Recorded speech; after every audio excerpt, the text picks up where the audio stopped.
හැමෝම අපේ ඊළඟ ස්ටැට් පාඩමට analysis of variance. මොකද්ද මේ analysis of variance කියලා කියන්නේ? analysis of variance කියලා කියන්නේ normally distributed population දෙකකට වඩා වැඩි ප්‍රමාණයක් more than 2 දෙකට වඩා වැඩි ප්‍රමාණයක මධ්‍යනේ නැත්නම් mean එක mean එකේ සමානතාවයක් තියෙනවද කියලා පරීක්ෂා කරන්න යොදා ගන්න process එකකට අපි කියනවා analysis of variance කියලා. මේකෙදී analysis of variance වලදී අපි select කරගන්න populations normally distribute වෙන්න ඕනේ. ඒ වගේම මේ populations වල තියෙන variance එක හැම එකම සමාන වෙන්න ඕනේ. ඒ කියන්නේ එකම variance එකක් තමයි මේ හැම එකටම එන්න ඕනේ. වෙනස් variances තියෙන්න බෑ. ඒ වගේම මේ populations හැම එකක්ම independent වෙන්න ඕනේ එකින් එකට. එකින් එකට independent populations තියෙන්න ඕනේ. ඒ වගේම මේ populations randomly තමයි select කරගන්න ඕනේ. randomly select කරගත්ත populations වෙන්න ඕනේ. එතකොට මේකට අදාළව calculations කරනකොට අපි use කරනවා ANOVA table කියලා එකක්. ANOVA කියන එක කැඩිලා ඉන්නේ මේ analysis of variance කියන එකේ පළවෙනි අකුරු දෙක N O V A ඒ ටික එකතු වෙලා තමයි ANOVA කියලා එක හැදිලා තියෙන්නේ. මේ ANOVA table එක use කරනවා අපි මේකෙදි calculations කරනකොට. ඒ වගේම analysis of variance ගැන කතා කරොත් අපිට types දෙකක් තියෙනවා. එක type එකක් තමයි single factor analysis නැත්නම් one way analysis කියලා. තව එකක් තියෙනවා two factor analysis නැත්නම් two way analysis of variance කියලා. අපිට basically කතා කරන්න තියෙන්නේ single factor analysis එක ගැන විතරයි. single factor analysis එක ගැන කතා කරනකොට අපි දැනගෙන ඉන්න ඕනේ MST, MSE, F කියන ඒවා. MST කියලා කියන්නේ mean square for treatments, MSE කියලා කියන්නේ mean square for errors, F කියලා කියන්නේ test statistic එක. අපි දැන් යමු ANOVA table එක ගැන කතා කරන්න. අපි දැන් කිව්වා analysis of variance කියන එකේදී අපි ගණන් හදනකොට calculate කරනකොට use කරනවා ANOVA table කියලා එකක්. මොකද්ද මේ ANOVA table එකෙන් කරන්නේ? මොකද්ද මේ ANOVA table එකක් කියලා කියන්නේ? ANOVA table එකක් කියලා කියන්නේ අපේ H0 කියන hypothesis එක අපිට මේක reject කරනවද නැද්ද කියලා decision එකකට එන්න අපි යොදා ගන්න සැලැස්මකට තමයි table එකකට අපි කියනවා ANOVA table එකක් කියලා. මේ මෙතනින් මම පෙන්නලා තියෙනවාට ANOVA table එක. ANOVA table එකේ source of variance v පැත්තට තියෙනවා. එතකොට source of mean පැත්තට ගත්තොත් sum of square, degree of freedom, mean of square, F ratio එක අන්තිමට එනවා. මේ පැත්තේ අපි දාන්නේ මේ variance of samples කියලා කියන්නේ අපි ගන්න samples අතර samples අපි කිහිපයක් ගන්නවනේ. ඒ samples කිහිපය අතර තියෙන variance එක කොච්චරද කියලා calculate කරන එක තමයි variance among samples කියලා කියන්නේ. එතකොට variance in samples කියලා කියන්නේ මොකද? variance in samples කියලා කියන්නේ අපි ගන්න samples වල ඒ කියන්නේ නියටි samples අතර ඇතුලේ තියෙන variance එක කොච්චරද කියලා calculate කරන එක තමයි අපි variance of sample එකෙන් කරන්නේ. ඒ අනුව SSA, SSC, SST ඔන්න ඔය ඒවා MSA, MSE කියන ඒවායි calculations අපිට කරන්න සිද්ධ වෙනවා. මොකක්ද එතකොට මේ K කියලා කියන්නේ? K කියලා කියන්නේ අපේ තියෙන samples ගාන. ඔයාලා samples 4ක් ගන්නවා නම් K වෙන්නේ 4යි. එතකොට N කියලා කියන්නේ simple N කියලා කියන්නේ ඔයාලා දන්නවා sample size එකට, capital N කියලා කියන්නේ population size එකට. එතකොට mean square MSA calculate කරන්නේ අපිට මෙන්න මෙතනට එන අගය K ඍණ එකෙන් බෙදුවාම අපිට මෙන්න මෙතනට එන අගය calculate කරගන්න පුළුවන්. MSE කියන එක calculate කරන්න පුළුවන් අපිට මෙන්න මෙතනට එන අගය මෙතනට එන අගයෙන් බෙදුවාම අපිට MSE calculate කරන්න පුළුවන්. ඊට පස්සේ අපිට මේ දෙකට එන අගය පාදානම් කරගෙන අපි F ratio එක calculate කරනවා. මෙතනට එන අගය මෙතනට එන අගයෙන් බෙදුවාම F ratio එක එනවා. F ratio එකකින් එන්නේ මොකද්ද මේ F කියලා කියන්නේ testing statistic එක. එතකොට testing statistic එකේ කරන්නේ අපි මේ මෙතනට ඒ කියන්නේ statistics for variance among samples. variance among කියන්නේ අපේ තියෙන samples අතර තියෙන විචලනය නැත්නම් variance එක කැල්කියුලේට් කරනවා ස්ටැටිස්ටික් එකක් විදිහට එන්නේ ඒකයි ඊට පස්සේ අපේ මේ හරය විදිහට එන්නේ අපේ variance එක sample ඇතුලේ variance in the samples වලට අපි ස්ටැටිස්ටික් එකක් දෙනවා එන්න ඒක. ඒ දෙකේ අතර තියෙන බෙදීමෙන් එන අගය තමයි අපි මේ F ratio එක ගන්නෙ. මේ F ratio මේව කැල්කියුලේට් කරනකොට අපි යූස් කරන ටේබල් එකක් තියෙනවා F table එක කියන එක. F table එක ඒ කියන්නේ නැත්නම් අපි කිව්වොත් F curve කියලා එකක් තියෙනවා. F curve එක ගැන කතා කරද්දී F curve එක මෙන්න මේ විදිහ හැඩයක් ගන්නෙ. F curve එක බිඳුවත් එකත් අතර විහිදිච්ච curve එකක්. ඒ වගේම ඒක දකුණට බර වෙච්ච curve එකක් නැත්නම් right tailed curve එකක්. ඒ වගේම අපිට එන probabilities ඒකෙදී F curve එකේදී probabilities දෙන්නේ right tail එකට around වෙන්න probabilities තමයි මේකෙන් අපිට ලැබෙන්නේ. ඒ වගේම මේ curve එකේ area එක සම්පූර්ණ area එක එකකට සමාන වෙනවා. අපි ඊළඟට calculation එකක් යමු. මේ ගාන කොහොමද හදන්නේ කියලා පැහැදිලි කරගන්න. අපි දැන් යමු example එකකට. අපි උපකල්පිත example එකක් ගමු. මොකක් හරි බීජ වර්ග තුනක් තියෙනවා. මේ බීජ වර්ග තුනෙන් අපි හැම එක බීජයකින්ම පැල 5 ගානේ රෝපණය කරගෙන යනවලු. එක බීජයකින් පැල 5 ගානේ. එහෙම රෝපණය කරාම අපිට එක එක බීජයට අදාළව මෙන්න මේ විදිහට ඵලදාව එනවලු. A කියන බීජයට අදාළව මේ විදිහට ඵලදාව, B කියන බීජයට අදාළව මෙහෙම ඵලදාව, C කියන බීජයට අදාළව මෙන්න මේ විදිහට ඵලදාව එක එක පැල වලට අදාළව අපිට ලැබෙනවලු. එතකොට අපිට බලන්න කියනවා 105 කියන significant level එකේදී මේ ඵලදාවේ mean එක කියන්නේ ඵලදාවේ mean එකේ කිසියම් වෙනසක් නැහැ කියලා hypothesis එකක් අපිට ටෙස්ට් කරන්න කියලා කියනවා. එතකොට අපි යනවා ANOVA table එකකට අදාළව කොහොමද මේ ගාන හදන්නේ කියලා බලන්න. අපි මුලින්ම බලමු ANOVA table ගානකදී මුලින්ම හදන steps මොනවාද කියලා. පළවෙනි step එක තමයි අපි total value එක ගන්න ඕනේ sigma xij කියන එක. ඊට පස්සේ අපි දෙවැනියට error එක calculate කරන්න ඕනේ. error එක අපි CF කියලා සංකේතවත් කරනවා. CF එක calculate කරන්න ඕනේ. තුන්වෙනි step එකෙන් අපි SST calculate කරන්න ඕනේ. SST calculate කරන්නේ total value එකෙන් error එක අඩු කරලා. ඊට පස්සේ හතරවෙනි step එක SSTR එක calculate කරන්න ඕනේ. නැත්නම් මේක අපි SSA කියලා කියනවා. ඒක calculate කරන්නේ අපි sigma x වල වර්ග වල අගයෙන් බෙදනවා. අපි කියමුකෝ අපි samples 3ක් ගත්තා කියලා. samples 3ක් ගත්තා නම් එක sample එක පළවෙනි sample එක ගත්තොත් පළවෙනි sample එකේ x අගයන්ගේ total එකේ වර්ගය අපි බෙදන්න ඕනේ ඒ sample එකේ size එකෙන්. ඊට පස්සේ එකට එකතු කරන්න ඕනේ දෙවෙනි sample එකට යනවා. දෙවෙනි sample එකේ total එකේ වර්ගයේ අපි ඒක බෙදන්න ඕනේ දෙවෙනි sample එකේ size එකට. ඒකට එකතු කරන්න ඕනේ තුන්වෙනි sample එක ඒ විදිහටම calculate කරලා ගන්න එක. මේ තුනේ total එකතු එන එකෙන් අපි අඩු කරන්න ඕනේ error එක නැත්නම් CF අගය. ඊට පස්සේ පස්වෙනි step එක SSC calculate කරන්න ඕනේ. SSC calculate කරන්න අපි තුන්වෙනි step එකෙන් calculate කරගත්ත SST වලින් අඩු කරන්න ඕනේ හතරවෙනියට calculate කරගත්ත step එක SSTR. එතකොට එනවා අපිට SSC අගය. ඊළඟට අපි බලමු කොහොමද මේ total value එක calculate කරගන්නේ කියලා. total value එක calculate කරගන්න මේ විදිහට table එකක් අරගත්තාම ඔයාලට හරිම පහසුයි. අපි කිව්වා අපි seeds තුනක් use කරනවා ABC කියලා. එතකොට ඒ අදාළව අපිට හම්බ වෙනවා plants වල ඵලදාව එක අපි plants පහක් හිටවනවා. plants වලට අදාළව මෙන්න මේ විදිහට තමයි ඵලදාව හම්බෙන්නේ කිව්වා.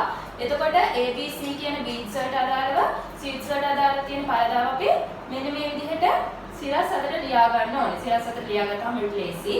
ඊට පස්සේ අපි දෙවෙනියට දාන්න ඕනේ variance එක. variance එක දාන්න ඕනේ එක seeds වලට අදාළව. අපි ගත්තොත් මේ data set එකම සම්පූර්ණ ස්ටඩි කරොත් මේ data set එකම ගොඩක් තියෙන්නේ 20 කියන අගයට ආසන්නයේ තමයි මේ පිටලා තියෙන්නේ. ඒක නිසා අපි උපකල්පනයක් ගත්තොත් 20 කියන එක තමයි මේකේ ඒ කියන්නේ මේක විහිදිලා තියෙන අගය කියන පොදු අගයක් 20 කියලා ඔයාලට කැකියක්. සාමාන්‍ය මම දැන් මෙතනදී ගන්න 20 කියන එක. 20 කියන අගය අරගෙන මේ හැම data එකක්ම 20න් කොච්චර දුරට variance වෙලා තියෙනවද කියලා බලන්න ඕනේ. එතකොට අපි මේ හැම අගයක්ම 20න් අඩු කරාම එන අගය තමයි අපි මෙතනට දාන්න ඕනේ. A dash වලට ගන්නවා අපි. එතකොට 20න් 20ක් අඩු වුණාම 0යි 21න් 20ක් අඩු වුණාම 1යි 23න් 20ක් අඩු වුණාම 3යි. ඔන්න ඔය විදිහට කැල්කියුලේට් කරගන්න. කැල්කියුලේට් කරගෙන ඒකට අදාළ වෙන data එක ගන්න ඕනේ. ඒකට අදාළ වෙන්නේ 0යි කියලා තමයි එකතුව එන්නේ. ඊළඟට B dash කියන එකක් ගත්තොත් 20න් තමයි හැමතිස්සෙම අපි කිස්සෙම 20නේ ගත්තේ 20න් අඩු කරනවා. 18න් 20ක් අඩු කරාම ඍණ 2ක්. 20න් 20ක් අඩු කරාම 0යි 17න් 20ක් අඩු කරාම ඍණ 3යි. ඒ විදිහට ගත්තාම ඒකේ සිග්මා ගේනවා ඍණ 5යි කියලා. ඒ විදිහටම C dash කියන එකත් කැල්කියුලේට් කරගන්න පුළුවන්. එතකොට අපිට එනවා සිග්මාගය 35යි කියලා. මෙන්න මේ තුනේ ටෝටල් එකට තමයි අපි T කියලා සඳහන් කරන්නේ. එතකොට T කීයක් වෙනවද? 35න් 5ක් අඩු වුණාම 30යි. මෙතන වැලියු එකක් නැහැ. ඊට පස්සේ අපි මෙන්න මේ එන අගයන්ගේ වර්ග අගය ගන්න ඕනේ. වර්ග අගය ගන්න බිඳුව බිඳුව වැඩි කරාම 0යි, එකකින් වැඩි කරාම 1යි, 3 3ෙන් වැඩි කරාම 9යි, ඍණ 4ෙන් 4ෙන් වැඩි කරාම 10යි. ඒ විදිහට මේ හැම අගයකම ඍණ 2 වර්ගය 4යි. ඔන්න ඔය විදිහට අපි මේ හැම ඩේටා එකකටම අදාළව වර්ග අගය කැල්කියුලේට් කරගන්න ඕනේ. ඒ විදිහට වර්ග අගය කැල්කියුලේට් කරලා එක එක කලම් එකට අදාළ ටෝටල් එකක් ගන්න ඕනේ. 26යි 63යි 301යි. මෙන්න මේ වෙන වෙනම එන ටෝටල් එකේ මුළු ටෝටල් එක 390ක් එනවා. මේ 390 කියන අගයට තමයි අපි ටෝටල් වැලියු එක කියලා සිග්මා xij වර්ගය කියලා කැල්කියුලේට් කරගන්නේ. අපි ඊළඟට බලමු දෙවෙනි ස්ටෙප් එක හදන්නේ කොහොමද කියලා. දෙවෙනි අපිට කරන්න ඕනේ CF අගය නැත්නම් එරර් එක කැල්කියුලේට් කරන එක. එරර් එක කැල්කියුලේට් කරන්නේ අපිට මෙතන ලැබුණ T අගයේ වර්ගයෙන් අපි බෙදන්න ඕනේ මේකේ population size එක n වලින්. population size එක කීයද? population size එක බලන්නේ මෙතන තියෙන ඔක්කොම ගාණ කීයක් තියෙනවද කියලා. මේ පැත්තට 3යි, මේ පැත්තට 5යි, පසර 3 කීයද? 15යි. එතකොට population size එක වෙන්නේ 15යි. එතකොට 30 වර්ගය බෙදන්න ඕනේ 15ෙන්. එතකොට අපිට ආන්සර් එනවා 60 කියලා. ඊළඟට තුන්වෙනි ස්ටෙප් එක තමයි SST කැල්කියුලේට් කරන එක.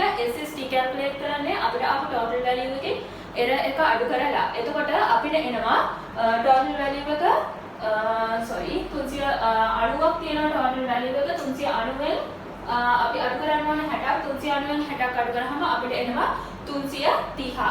ඊට පස්සේ SSTR කැල්කියුලේට් කරන්න ඕනේ. SSTR කැල්කියුලේට් කරන්නේ අපි මේ විදිහට කියලා මම කිව්වා.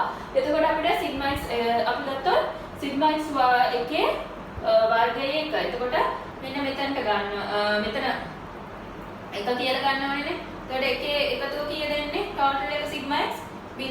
0යි නම් මේකේ වර්ගය කීයද? 0ේ වර්ගය කැල්කියුලේට් කරන්න ඕනේ. n එක කීයක් තියනවද? 5ක් තියෙනවා. එතකොට 5ෙන් බෙදන්න ඕනේ.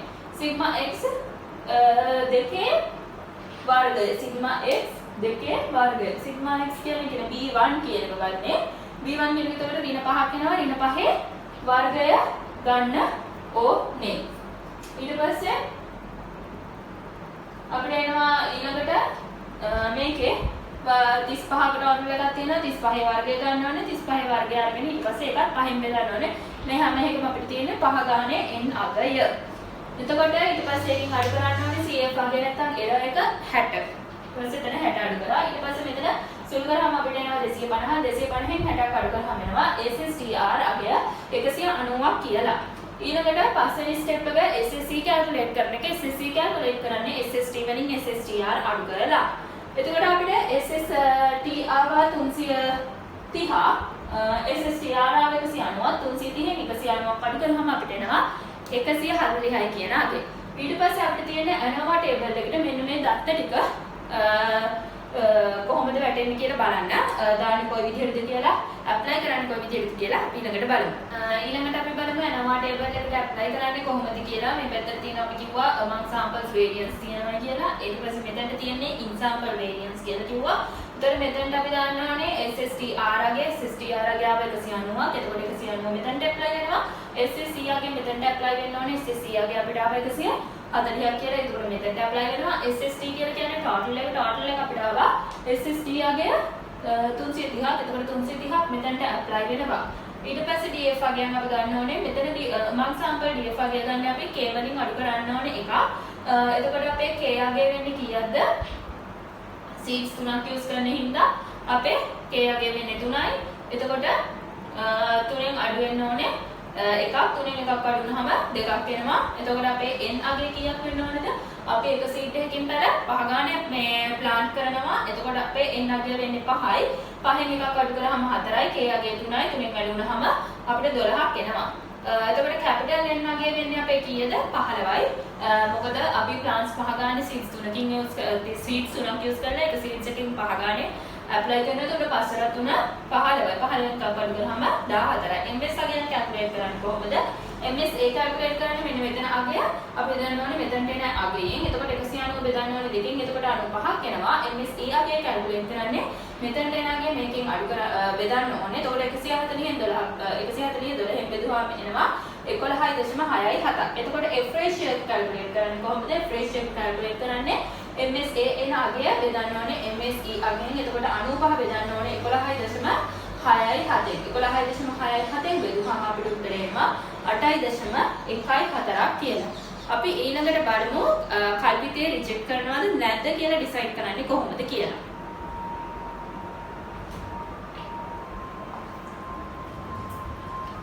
අපි දැන් මේ ANOVA ටේබල් එකට අදාළව ආපු අගයන් මත H0 කියන හයිපොතීසිස් එක රිජෙක්ට් කරනවද රිජෙක්ට් කරන්නේ නැද්ද කියලා බලන්නයි යන්නේ.